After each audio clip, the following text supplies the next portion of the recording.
pagi anak-anak, ketemu kembali dengan Ibu pada pembelajaran tema 6, subtema 1, pembelajaran 3 dan 4. Semoga pada hari ini Ibu temui kalian dalam keadaan sehat walafiat, tidak kurang suatu apa. Sebelum memulai pembelajaran, silakan lakukan doa di rumah masing-masing.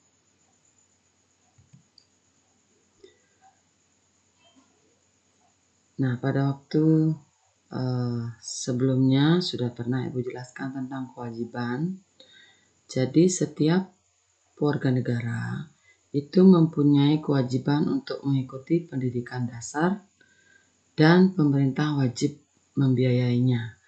Demikian bunyi pasal 31 ayat 2 dalam Undang-Undang Dasar Negara Republik Indonesia tahun 1945.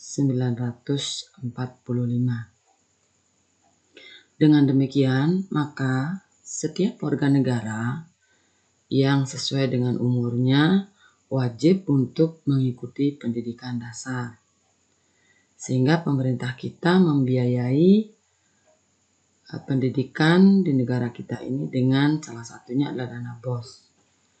Nah, selain itu, untuk memperbaiki pendidikan di negara kita, pemerintah juga melakukan upaya-upaya seperti memperbaiki fasilitas pendidikan, misalnya memperbaiki gedung-gedung sekolah yang rusak, memberikan bantuan buku gratis, dan menyediakan pengajar-pengajar atau guru-guru yang profesional. Kalian tentu masih ingat bahwa kewajiban itu adalah sesuatu yang harus kita lakukan. Jadi antara hak dan kewajiban itu harus dilaksanakan secara seimbang. Nah, apa kewajiban kalian? Jadi secara garis besar, kewajiban kalian adalah ada kewajiban di rumah, kewajiban di sekolah, dan kewajiban di masyarakat. Kalian bisa baca dalam buku tematik 6 yang sudah dibagikan. Itu jika kalian sebagai siswa di sekolah, maka kewajiban kalian adalah salah satunya mematuhi nasihat guru. Misalnya, kemudian mentaati peraturan di sekolah, melaksanakan piket, mengerjakan tugas, mengikuti pelajaran dengan baik. Nah, apabila sekarang kita melaksanakan pembelajaran daring, tetap sama walaupun melaksanakan piket tidak ada, tetapi kalian tetap harus mengikuti pelajaran dengan sebaik-baiknya. Begitu juga kewajiban kalian di rumah adalah mematuhi nasihat dari orang tua. Membantu orang tua di rumah, kemudian mengikuti peraturan di rumah, mengerjakan tugas rumah, dan menghormati orang tua. Dan masih banyak lagi kewajiban-kewajiban kalian di rumah sesuai dengan kesepakatan dengan anggota keluarga. Lalu, bagaimana kita melaksanakan kewajiban-kewajiban tersebut? Jadi kewajiban itu harus kita laksanakan dengan penuh tanggung jawab. Karena dengan kita melaksanakan kewajiban, maka kita akan menjadi pribadi yang disiplin.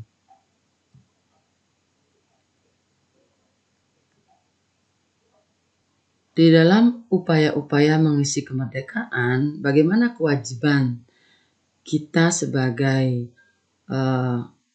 khususnya kalian sebagai pelajar, karena kemerdekaan kita ini sudah diraih dengan susah payah oleh para pahlawan kita dengan mengorbankan jiwa dan raga. Jadi kita harus mengisi kemerdekaan dengan hal-hal yang positif. Nah, ini beberapa contoh bagaimana upaya kita untuk mengisi kemerdekaan. Pertama, rajin beribadah sesuai dengan agama masing-masing. Kemudian belajar dengan giat, rajin dan tekun, mengikuti upacara kemerdekaan dengan hikmat, saling menghormati antar sesama, mengikuti perlombaan 17 Agustus yang diadakan oleh panitia setempat, ikut serta dalam mengemukakan gagasan atau ide atau pendapat di dalam kemerdekaan yang ada di kalangan masyarakat ataupun sekolah, ikut berpartisipasi aktif dalam kegiatan yang ada di masyarakat. Di dalam pembelajaran 2 kita sudah membaca tentang makna dari kemerdekaan. Nah, dalam membaca sebuah bacaan, kita bisa menentukan suatu informasi dari bacaan tersebut dengan hanya melihat judul. Nah, bagaimana judulnya? Jadi seperti contoh, Kerukunan Kampung Wonorejo, Papua. Nah, ada bacaan seperti itu. Jadi bagaimana kita mengetahui tanpa membaca dari bacaan tersebut, kita bisa melihat sebelumnya kata kunci dari judul. Jadi kalau seperti judul tersebut, kira-kira kata kuncinya apa? Nah, ya, kata kuncinya untuk judul tersebut adalah transmigrasi, kerukunan, perbedaan suku, agama, dan budaya. Nah, kemudian coba kalian nanti baca dengan jelas Kerukunan Kampung Wonorejo di Papua itu apakah sudah sesuai dengan perkiraan kita dari isi-isi informasi yang tadi.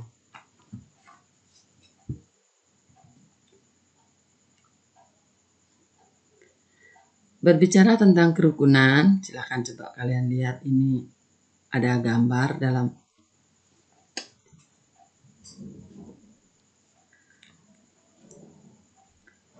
gambar di layar ya, atau di buku kalian juga ada.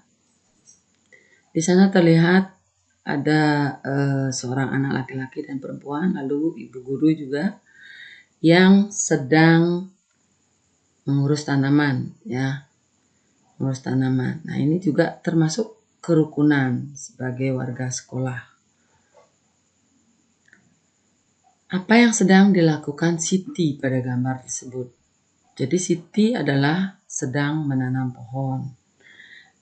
Kemudian memelihara pohon tersebut dengan cara menyirami, memberi pupuk. Nah, dengan tindakan seperti itu, Siti sudah melakukan tindakan peduli lingkungan.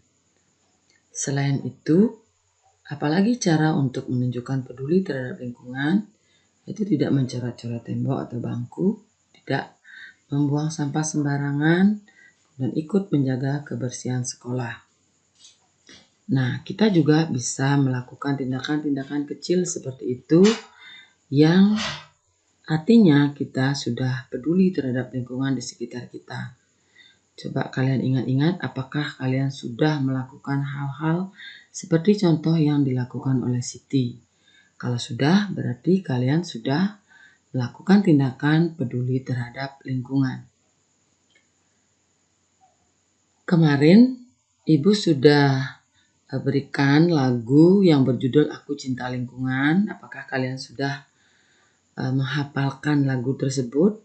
Nah, nanti akan Ibu minta kalian untuk menyanyikan dengan merekam suara kalian. Sekarang kita lihat dulu dalam lagu Aku Cinta Lingkungan menggunakan tangga nada C. Tangga nada C artinya nada C itu dinyanyikan sebagai Do atau C sama dengan Do. Apa itu tangga nada? Tangga nada adalah susunan berjenjang dari nada-nada pokok suatu sistem nada. Misalnya, tangga nada C atau sering disebut tangga nada natural, maka sesuai dengan interval tangga nada mayor 1,1 setengah, 1,1,1 setengah. Jadi, ulang lagi, interval tangga nada mayor adalah 1,1 setengah, 1,1,1 setengah. Jadi, kalau tangga nadanya C, maka susunannya menjadi C, D, E, F, G, A, B, C. Mari kita lihat, seperti pada tabel di samping, di sini ada tangga nada mayor. Jadi dari mulai tangga nada C, lalu ada tangga nada G, D, dan seterusnya sampai C kembali. Nah, untuk memenuhi interval tangga nada mayor yang jaraknya 1,1 setengah, 1,1,1 setengah, maka jika tangga nada C, maka susunannya menjadi C, D, E, F, G, A, B, C. Yang artinya dari C ke D itu adalah berjarak 1. Di sini berjarak 1. Kemudian dari D ke E ini berjarak 1, lalu E ke F ini berjarak setengah. Kemudian G ke A ini berjarak 1, A ke B berjarak 1, B ke C berjarak setengah. Nah, itu tangga nada C atau C sama dengan Do. Bagaimana kalau tangga nada G atau G sama dengan Do? Maka susunannya akan menjadi G, A, B, C, D, E, Fis, G. Nah, kita lihat sekarang jaraknya. Dari G ke A itu jaraknya adalah 1. Lalu A ke B itu jaraknya adalah 1. Kemudian dari B ke C, nah ini jaraknya setengah. Sama dengan ini jaraknya setengah. Lalu C ke D itu memang 1. Lalu D ke E adalah 1. E ke F, seperti ini contohnya, E ke F itu kan harusnya setengah. Tetapi di sini dituntut 1 jaraknya. Sehingga F ini harus dinaikkan menjadi Fis. Jadi E Fis ini dinaikkan dia lagi setengah. Kemudian karena ini sudah dinaikkan jadi setengah, Fis G berjarak setengah. Ibu contohkan lagi 1. Jika tangga nadanya adalah D, yaitu D sama dengan Do, maka susunannya menjadi D, E, Fis, jadi F-nya dinaikkan setengah, Fis, lalu G, A, B, Cis, dan D. Nah, kenapa dia harus naik setengah F-nya? Mari kita lihat jaraknya. Jadi dari D ke E berjarak 1, ya. Seperti ini berjarak 1, kita pakai patokan di sini yang natural. Kemudian E ke F ini kan setengah. Karena dia E ke F setengah, maka supaya menjadi 1, dinaikkanlah dia menjadi Fis. Jadi E ke Fis jaraknya setengah, jaraknya 1. Terus Fis, nah Fis ke G, kalau F ke G itu 1, tapi karena ini Fis naik ke G menjadi jaraknya setengah. Seperti itu. Lalu G ke A 1, A ke B 1, B ke C ini kan harusnya setengah. Karena ini dituntut menjadi 1, maka B ke C jadi dinaikkan C-nya menjadi Cis.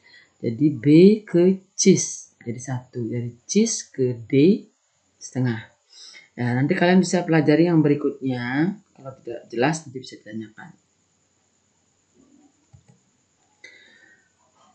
Berikutnya ada 2 jenis tangga nada. Itu pada umumnya adalah tangga nada terbagi 2.